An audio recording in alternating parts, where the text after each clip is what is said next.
With the recent resurgence with Team Fortress 2, especially on YouTube, it's been quite amazing knowing that one of my childhood games is getting the recognition it deserves for the longevity the game has. For example, this game came out in 2007, and 16 years later, we are still talking about a game that in reality should be wiped off the face of the planet, but TF2 is a special case, and I'm going to go into detail why I believe Team Fortress 2 should be considered one of the best video games of all time. Just to give some context, it is a sequel to the 1996 mode Quake and its 1999 remake, Team Fortress Classic. And if you looked at pictures of Team Fortress Classic, oh boy, this game had a lot of improvements in those 10 years, especially with the new co-op mode that they introduced in 2013, Man vs. Machine. A fun game mode that blew Overwatch PvE out of the goddamn water, coming from the fact that this was a free mod on Half-Life and they turned this into an actual game is amazing in its own right, especially talking about Team Fortress Classic,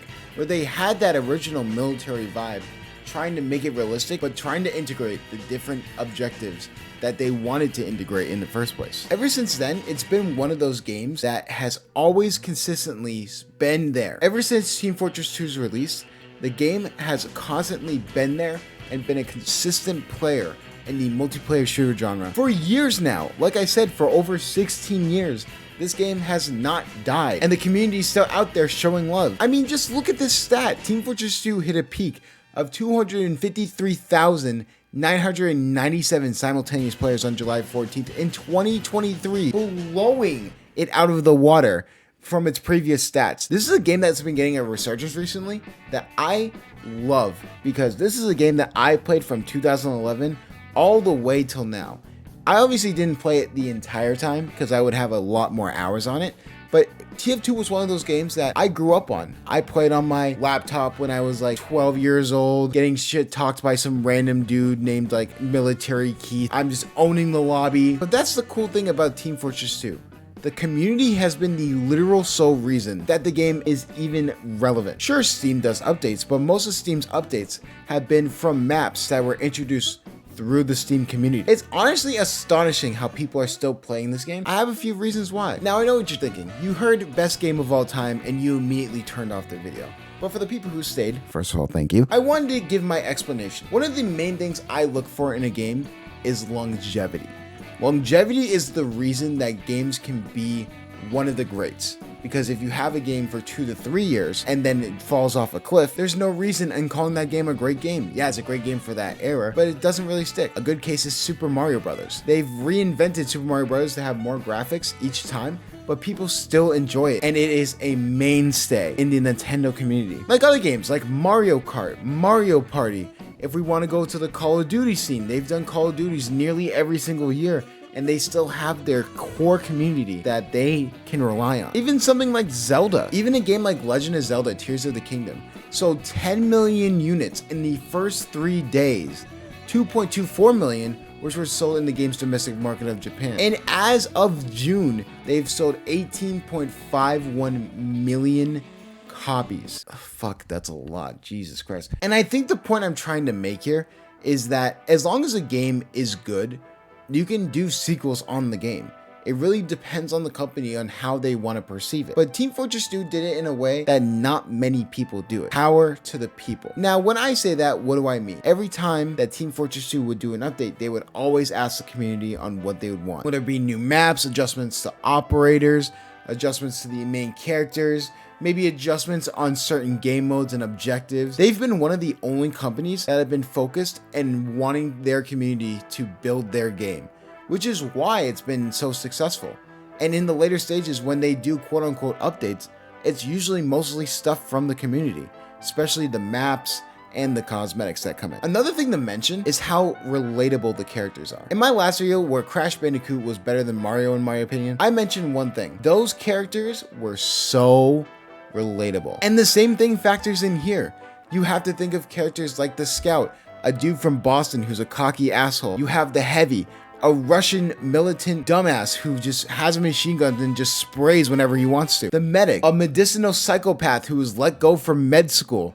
The amount of backstories that each of these characters have adds to the lore, but also makes the game that much fun when you hear the one-liners from the characters. If we were to mention the original founders for Team Fortress 2, there are a bunch of names I could throw out there, like Lazy Purple, German985, and Star. These are a few of the people that really brought TF2 off the ground and skyrocketed into the air. Their content was hilarious. Everyone enjoyed their content no matter what. You have new TF tubers coming into the scene and actually making an impact to the point where it's actually enjoyable to watch TF2 even till today. For example, I watched this one video where someone exposed a cheater, and before that, the most amount of views that he had on a video were in the thousands. Then he posted this video and he gets over 500,000 views. There is clearly still a market in the YouTube community for Team Fortress 2, and that makes me a very, very happy person. As someone who's been playing TF2 for a long time, I know that there's a lot of faults. I know that there's a lot of things that easily could have been done, could have been fixed. And the one bad thing about Steam is that they're very laid back. They really want to do the minimum amount of effort possible when it comes to supporting their games or updating their games. But even with that, TF2 did not need any help at all. A big thing that happened in early 2020 was that bot accounts were overriding the entire game, threatening to lose TF2 to just overloading bot totals of aim bots, people being annoying, spamming the mic. On May 26, 2022, members of the TF2 community held a peaceful protest on Twitter using the hashtag SaveTF2 with the goal of getting a response from Valve regardless of the issues.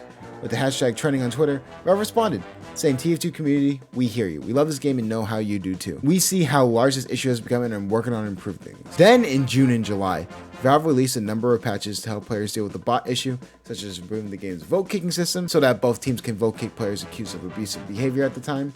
Valve took down servers for 5 minutes in August, which bans were issued through a Valve anti-cheat, getting rid of a ton of bots. And as a result, Valve's efforts increased the player count nearly immediately, proving that the TF2 community stuck together even in its toughest time. One cool thing I'll mention about TF2 is that they also have hats and cosmetics that you can buy, but the one thing that is key in saying this is that they do not affect the weapon's attributes. Every single other developer doesn't look at this fact and proceeds to add weapons, either increase the accuracy, increase the damage.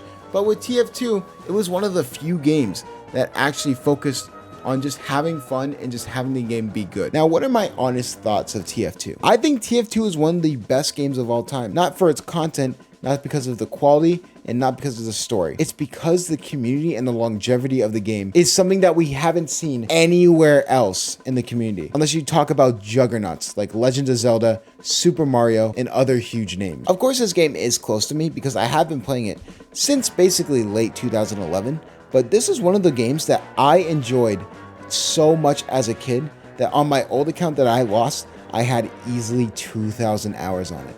This is a game mode that I would play all the time because of the different community maps, the different game modes people would make, the regular game modes, the different ways you could play, the strategies you could use. It's the fact that it's a team-based shooter with a sandbox type feel. In my opinion, Team Fortress 2 did something along the lines of Minecraft in the fact of you can literally do whatever you want and no one's going to judge you. And that's rare to see nowadays. And now people are realizing it and making videos on it and starting to go back to Team Fortress 2 because the game's fun again. If not for TF2, what games did you think that were kind of good but didn't get the respect they deserve? Please let me know in the comments below, because this is a game that I love and I've been loving since 2012. I've been loving this game for 11 years. And I think finally it's getting the respect that it deserves. And I'm honestly so excited to see how long TF2 can keep this going. I'm interested to see what type of new releases they do, how creative the community gets, and all that stuff. With that, if you enjoyed the video, make sure you like and subscribe. And other than that, I will see you guys later. Peace.